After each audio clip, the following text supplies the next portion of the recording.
Hello everyone, welcome back to Dakshata academy channel. तो कैसे हैं आप सब। तो पॉलिटी सीरीज में जो हमारा नेक्स्ट टॉपिक है वो है अध्यादेश यानी कि ऑर्डिनेंस। तो काफी छोटा सा टॉपिक है, ध्यान से देखिएगा और इम्पोर्टेंट भी है। और इसके बारे में काफी स्टूडेंट्स ने मुझसे कमेंट सेक्शन में भी पूछा है। तो अध्यादेश ऑर्डिनेंस सबसे पहले तो आपको पता होना चाहिए। इसके बारे में जो एक्सप्लेनेशन दी गई है, उल्लेख किया गया है, वो कौन से आर्टिकल में किया गया है? 123। तो 123 जो आपका अनुच्छेद है उसमें ऑर्डिनेंस या अध्यादेश के बारे में बताया गया है। अब दूसरी चीज आती है कि आखिर अध्यादेश यानी कि जो ऑर्डिनेंस है वो आखिर होता क्या है।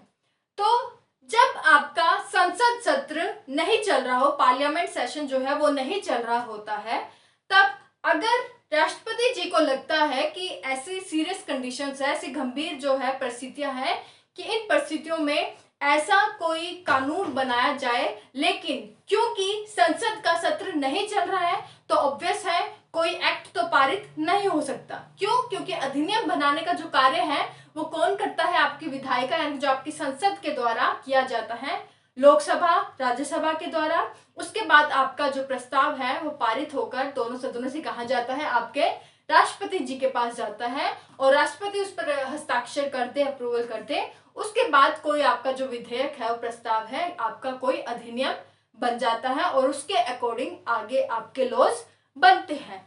लेकिन शुरू में मैंने आपको क्या बात बोली है कि संसद सत्र में नहीं है, मतलब आपका पार्लियामेंट सेशन नहीं चल रहा है, लेकिन सीरियस कंडीशन है और हम कोई एक्ट तो अब बना नहीं सकते।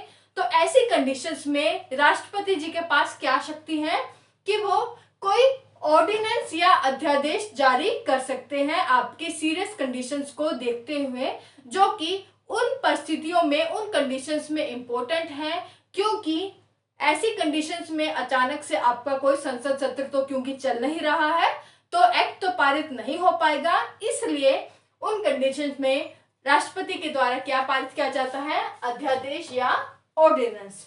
तो उम्मीद करते हो आपको समझ आ गया होगा कि आखिर अध्यादेश आपका है क्या। और इसके बारे में आर्टिकल 123 में बताया गया है। और एक और चीज आपको याद रखनी है कि जब अध्यादेश आपका पारित किया जाता है, आपका कब पारित किया जाता है? जब आपके दोनों सत्र, संसद के दोनों सदन यानी कि जो आपके लोकसभा और राज्यसभा दोनों सदन ही आपके सत्र, दोनों ही सदन आपके प्रेजेंट नहीं होते, यानी कि जो है सत्र में, सेशन में प्रेजेंट नहीं होते। और वो भी कब? एक साथ। मतलब मान लीजिए केवल आपका राज्यसभा सत्र में है, सेशन में है और लोकसभा नहीं है, तो तब भी आपका उनके द्वारा जो है कोई अधिनियम पारित नहीं कर पाएंगे वो।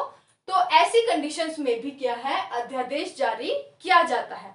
मतलब जो आपके संसद के दोनों सदन, लोकसभा एवं राज्यसभा, जब एक साथ उपस्थित नहीं होते कोई अधिनियम पारित करने के लिए, तब भी आपका जो है अध्यादेश जारी किया जाता है। क्योंकि किसी अधिनियम को पारित करने के लिए दोनों सदनों की उपस्थिति क्या है? आपका जरूरी है। तो इन कंडीशन में भी अध्यादेश जो है आपका जारी किया जाता है। उसके बाद हम देखते हैं कि अध्यादेश के बारे में एक और जरूरी बात कि आपको अगर याद है आर्टिकल 13 हमने पढ़ा था, आर्टिकल 13, जिसमें हमने आर्टिकल 13(3) में क्या पढ़ा था? अगर किसी को याद हो तो जल्दी से कमेंट करें, नहीं तो मैं तो बताऊंगी ही। तो याद है किसी को आर्टिकल 13(3)? तो उसमें हमने क्या बताया था? विधि के बारे में बताया था। विधि यानी कि लॉज। तो उसमें मैंने 6-7 आपको विधि लॉज के अंतर्गत आपको 6-7 जो पॉइंट्स बताए थे कि कौन कौन जो है आर्टिकल 13(3) के अंतर्गत जो है लॉज के अंतर्गत शामिल किए गए हैं, जिसमें रूल्स, रेगुलेशंस, ऑर्डर्स, इन सब के बारे में मैंने बताया था। और उसी में 6-7 पॉइंट में एक पॉइंट था आपका अध्यादेश यानी कि ऑर्डिनेंस। यानी कि 13(3) में मैंने आपको बताया था कि जो भी आपके लॉज या विधि के अंतर्गत आते हैं, ऐसे लॉज आपके जब भी आगे ऐसे ऑर्डिनेंस या रूल्स जो लागू किए जाएंगे जो कि लॉज के अंतर्गत आएंगे आर्टिकल 13(3) के अंतर्गत, उनका ध्यान रखा जाएगा कि इस तरह के लॉज बनाए जाए कि वो आपके जो मूल अधिकार है, फंडामेंटल राइट्स है, उनका कभी वायलेशन या उल्लंघन ना करे। तो क्योंकि ऑर्डिनेंस यानी कि जो आपका अध्यादेश है वो भी इस लिस्ट में आता है, 13(3) के लॉज की लिस्ट में आपका ऑर्डिनेंस भी आता है, तो ध्यान रखा जाता है कि जो भी आपका अध्यादेश या ऑर्डिनेंस जो राष्ट्रपति के द्वारा पारित किया जाता है उसे मूल अधिकार का उल्लंघन नहीं किया जाना चाहिए। तो ये इसकी एक शर्त है, तो ये इंपॉर्टेंट है, याद रखें। उसके बाद है आपका नेक्स्ट जो आपको पॉइंट याद रखना है कि अध्यादेश के द्वारा, ऑर्डिनेंस के द्वारा कभी भी आपका संविधान में संशोधन नहीं किया जा सकता, यानी कि जो आपका कॉन्स्टिट्यूशनल अमेंडमेंट है वो अध्यादेश लाकर नहीं किया जा सकता। तो ये पॉइंट भी आपको याद रखना है। क्लियर? उसके बाद अब हम देखते हैं कि जब आपका अध्यादेश लागू कर दिया जाता है राष्ट्रपति जी के द्वारा, तो इसकी जो अवधि होती है काफी कम समय के लिए होती है। तो कब तक इसकी अवधि होती है? तो सबसे पहले तो आपको पता होगा कि किसी भी 2 सत्र के बीच जो आपका होता है सेशन, पार्लियामेंट सेशन होते हैं, उनके बीच आपका जो मैक्सिमम जो अवधि होती है कितने समय की होती है? 6 महीने तक की अवधि होती है। तो कभी भी आपका अध्यादेश राष्ट्रपति जी के द्वारा पारित कर दिया गया है जब आपका संसद का सत्र नहीं चल रहा है, और इसकी जो अवधि है क्योंकि काफी छोटी होती है। छोटी क्यों होती है?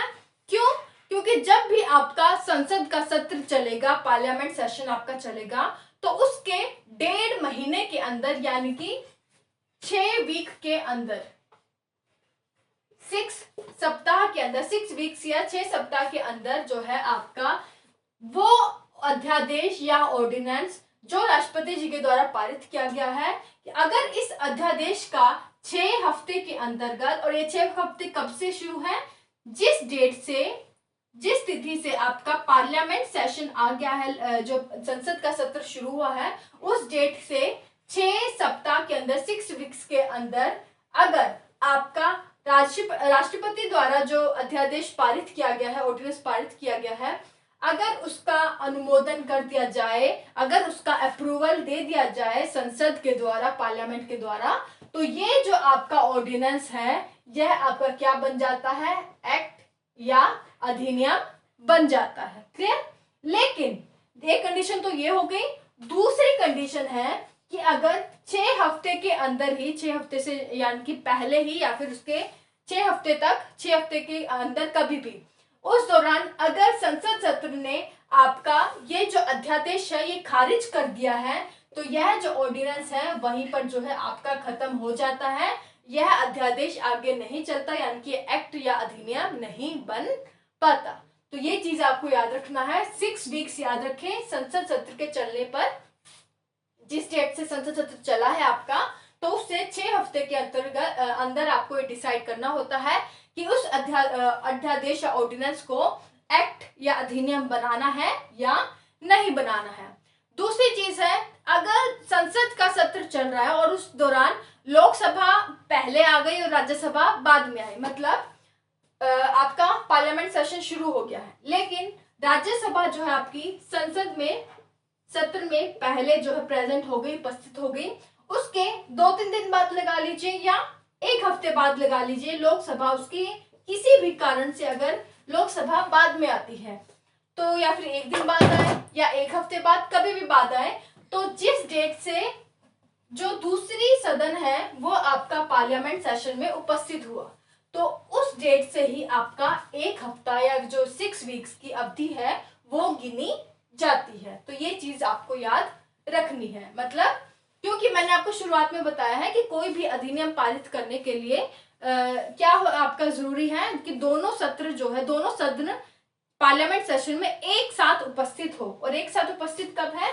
जब राज्यसभा तो पहले ही उपस्थित है और लोकसभा भी आपका सदन में, सेशन में प्रेजेंट हो जाए। तो जिस डेट से आपका दूसरा सदन भी आपका सेशन में, सत्र में आ जाता है, तो उस डेट से आपके 6 हफ्ता या 6 वीक्स गिने जाते हैं। तो ये चीज आपको याद रखनी है। क्लियर?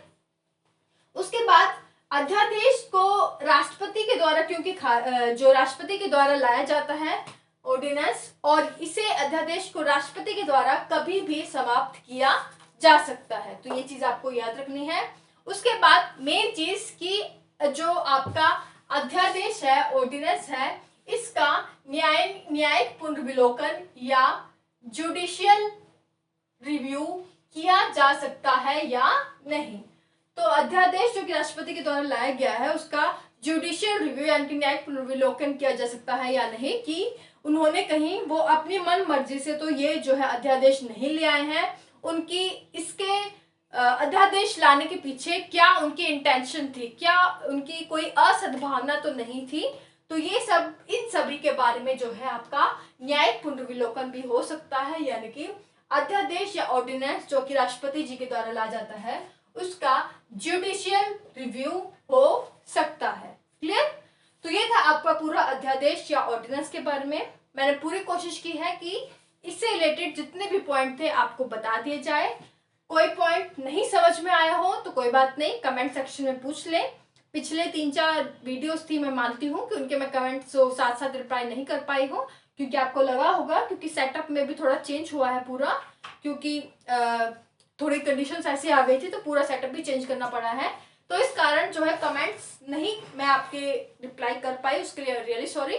लेकिन अब से रेगुलर आपके कमेंट्स के रिप्लाई करूंगी, तो आप क्वेश्चंस के आंसर मैं साथ साथ बताऊंगी जो भी आप पूछेंगे। तो आज के लिए बस इतना ही। वीडियो अच्छी लगती हो प्लीज कमेंट करें, जैसा भी आपको समझ आ रहा है या नहीं समझ आ रहा है, लेकिन प्लीज शेयर जरूर करें अपने व्हाट्सएप ग्रुप्स पे, अपने फ्रेंड्स के साथ, फेसबुक पेजेस पर, ताकि जितनी मेहनत हम कर रहे हैं वो जो हमारी मेहनत है कहीं ना कहीं साकार जरूर हो। तो आज के लिए बस इतना ही। Thank you so much, take care, all the best, अपना ध्यान रखिए, घरों में रहिए।